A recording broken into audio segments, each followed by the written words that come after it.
Hi guys, ನಾನು ಇವತ್ತು ನೀರು ದೋಸೆ ಮಾಡಿ ತೋರಿಸ್ತೀನಿ.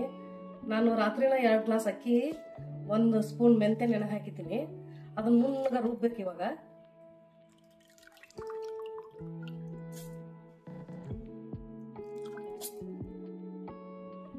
ನೀರು ಹಾಕಿ ನುಣ್ಣಗೆ ರುಬ್ಬೇಕು.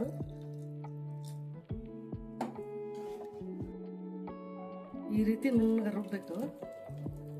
ತರಿತರಿಯಾಗಿರ್ಬಾರ್ದು ಹಿಟ್ಟು. ಇವಾಗ ನೀರು ದೋಸೆ ಹಿಟ್ಟು ರೆಡಿ ಆಗಿದೆ. ಅದಕ್ಕೆ ರುಚಿಗೆ ತಕ್ಕಷ್ಟು ಉಪ್ಪು ಹಾಕೋಣ.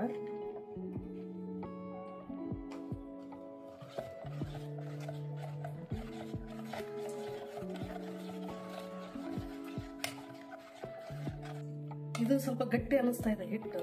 ಇನ್ನು ಸ್ವಲ್ಪ ನೀರು ಹಾಕೋಣ.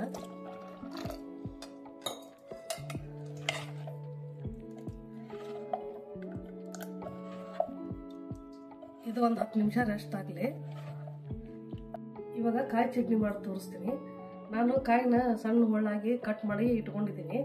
ಒಂದು ಖಾರಕ್ಕೆ ಎಷ್ಟು ಬೇಕೋ ಅಷ್ಟು ಹಸಿಮೆಣಸಿನ್ಕಾಯಿ ಹಾಕೊಂಡಿದ್ದೀನಿ, ಉಪ್ಪು ಹಾಕೊಂಡಿದ್ದೀನಿ, ಸ್ವಲ್ಪ ಕಡಲೆಪಪ್ಪು ಹಾಕೋಣ. ಪುಟಾಣಿನ ಸ್ವಲ್ಪ ಹಾಕಬೇಕು, ಜಾಸ್ತಿ ಹಾಕೋಬಾರ್ದು. ನಾ ಹುಣಸೆನ ಏನೂ ಹಾಕಿಲ್ಲ, ಯಾಕಂದ್ರೆ ಕಾಯಿ ಅಂದಮೇಲೆ ಕಾಯಿ ಚಟ್ನಿ ಮಾಡ್ತಾ ಇದ್ದೀನಿ.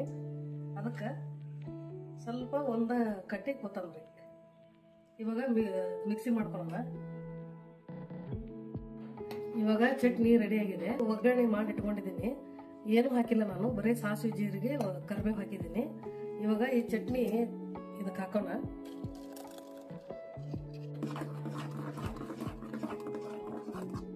ಈ ರೀತಿ ಬಂದಿದೆ ನೋಡಿ. ಒಂದು ತವಾ ಇಟ್ಕೊಂಡು ದೋಸೆ ಹಾಕೋಣ. ನೀವು ನಾಸ್ಟಿಕರ್ ತಗೊಳ್ಳಿ, ಕಬ್ಬಿಣದವ್ರು ತಗೊಳ್ಳಿ. ಕಬ್ಬಿಣ ತಗೊಂಡ್ರೆ ಮೊದಲು ಈರುಳ್ಳಿ ತಗೊಂಡು ಆಯಿಲ್ ಹಚ್ಚಿ ನೀರು ಹಾಕಬೇಕು. ಇವಾಗ ತವಾ ಕಾದಿದೆ. ನಾನು ಎಣ್ಣೆ ಹಚ್ಚಿಲ್ಲ, ಹಾಗೆ ಹಾಕ್ತಾ ಇದ್ದೀನಿ, ನಾನ್ ಸ್ಟಿಕ್ ಆಗಿರೋದ್ರಿಂದ.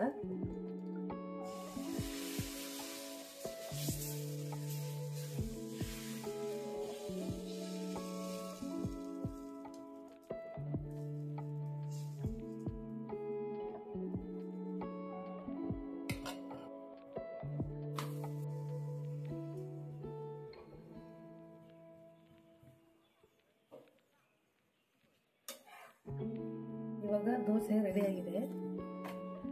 ಇನ್ನೊಂದು ದೋಸೆ ಹಾಕಿ ತೋರಿಸ್ತೀನಿ ನಾನು. ಯಾಕೆ ಮಧ್ಯಕ್ಕೆ ಹಾಕೋಬಾರ್ದು ಈ ನೀರು ದೋಸೆ, ಯಾವಾಗಲೂ ಅಂಚಿಲಿದ್ದಾನೆ ಹಾಕೋಬೇಕು. ಅದು ಯಾಕಂದ್ರೆ ಅಗಲ ಮಾಡಕ್ ಬರೋದಿಲ್ಲ.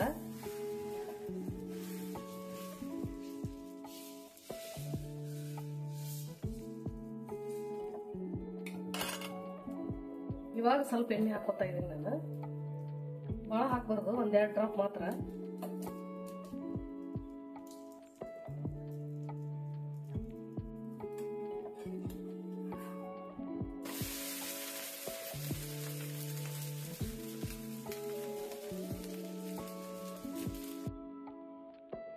ರೆಡಿ ಆಯ್ತು.